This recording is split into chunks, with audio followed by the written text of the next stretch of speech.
I feel betrayed. You know, I work as a police officer, and one thing that we do is, you know, we try to protect people, you know, and I would think that my own government agency, CDC, will protect the people, but I don't see it someone like they want to just protect their interests, and their interests obviously is not us.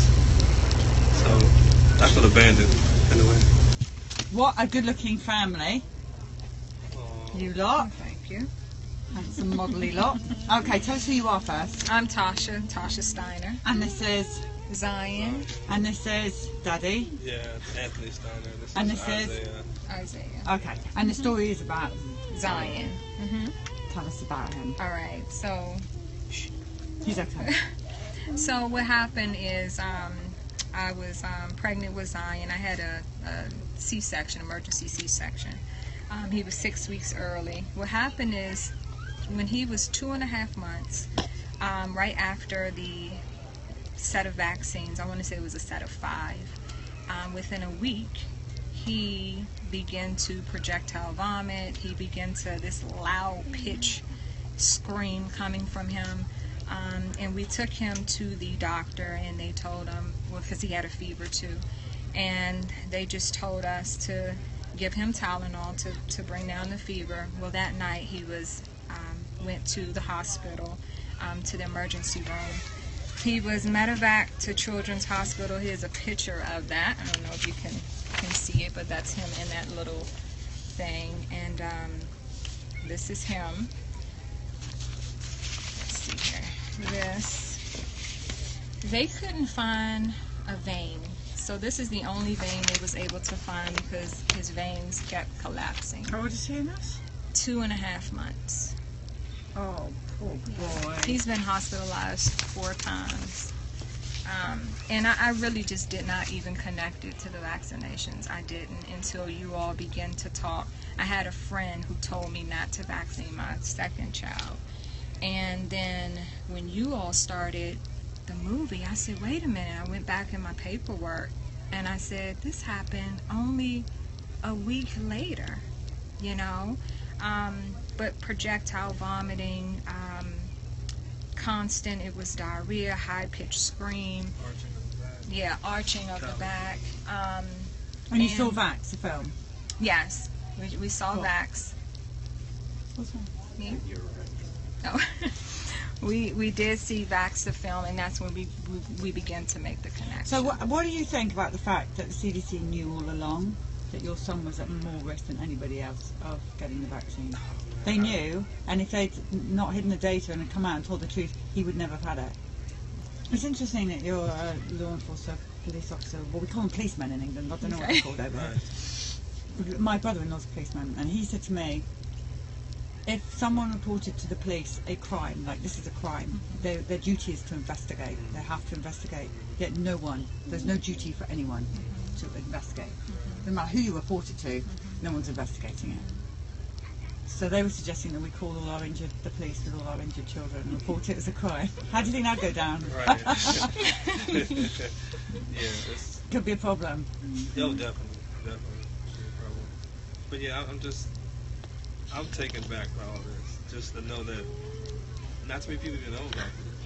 I just hate the fact that the film is even getting the resistance that it's getting. We're not showing in the regular theater. I have a problem with that. So everybody can at least get a chance to form their own opinion. But that's... You've been lied to. Yeah. That's the issue. And no, it's not just, oh, someone lied to me. You've had your child, your most precious possession, has been injured because you were lied to. And that's what we're dealing with. No, okay. Let's go back to your story, sorry. Yeah, no, you're fine.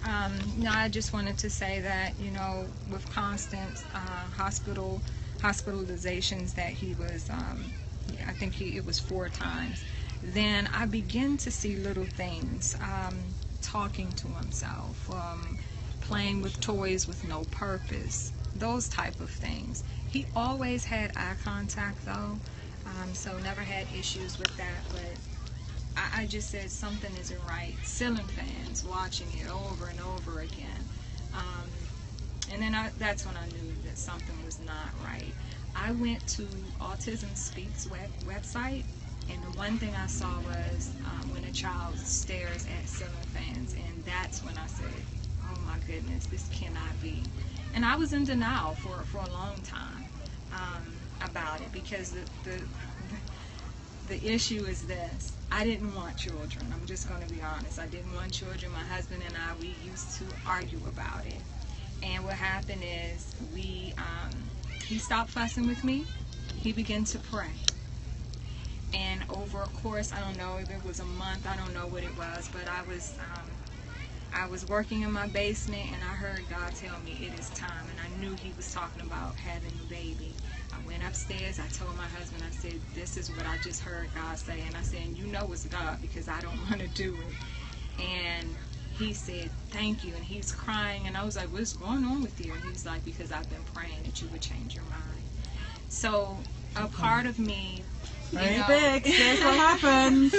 So every time. So, but the thing about it is that, so when I became pregnant, I remember I was pregnant and I had a dream, and I heard God speak to my heart, and he said, you're having a boy, and you're not having a boy because you want a boy, but because I'm going to use him to lead people. So when all of this happened, I said, God, I don't understand. I was obedient. And you're telling me that he's going to lead people. How? He has excessive, what is it called? Expressive receptive disorder, autism. It's all a of the bullshit term for vaccine injury. Well, all of these. I got headphones on there, right? But and I'm thinking, the very thing you said that he was going to do, lead people, he can't communicate effectively. I don't understand. But then I realized that this is bigger than just him, Sorry, oh, no, keep talking, you're good.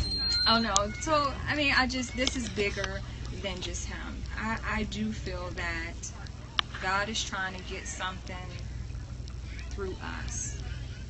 I know that there's certain things that God is trying to get for me to do. I've become so frustrated. I homeschool. I've become so frustrated sometimes going through homeschool. And one time I was just having those, the day, how you just break down. I'm sure you remember these days. I still have them, are you kidding me? They didn't go away. And what happened was I was like, God, you have to show me again him being healed, because I had already seen it. And I said, give me a dream, give me a vision of him being healed. And you know what happened that night? I had a dream, and this is what the dream was. I was sitting at the table, I had my pencil, I kept dropping it. I was taking a test, I knew the answers, but somehow I couldn't put the right answer on the paper. And this woman was standing in front of me, and she was looking at me like this, as if I was dumb, as if I was just, just the biggest loser. And when I woke up, I said, God, what was that? And he said, that's the way you treat your son. You need to be patient. You need to have more compassion. And that's what I want from you. So although it hurts, it's made me a better person, because now I'm not as,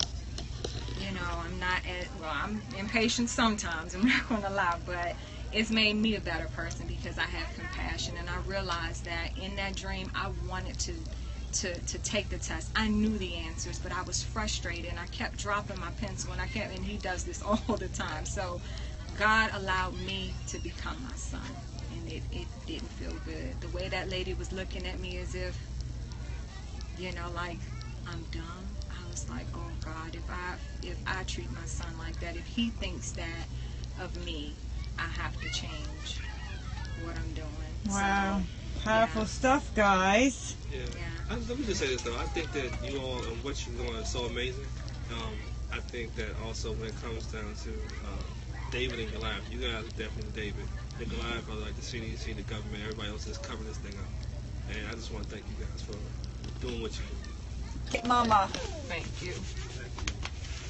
All right, well, shame on IKEA. Right. Shame on I might them. have to write them in the morning. Like, hey, I love IKEA. I used to like shopping there until you got to kick the Davids out of the parking I have to keep that in. It's about to die. It's on like 1%. So Yeah. you guys like this? You like this truck? Let's just see what's going on. Yeah.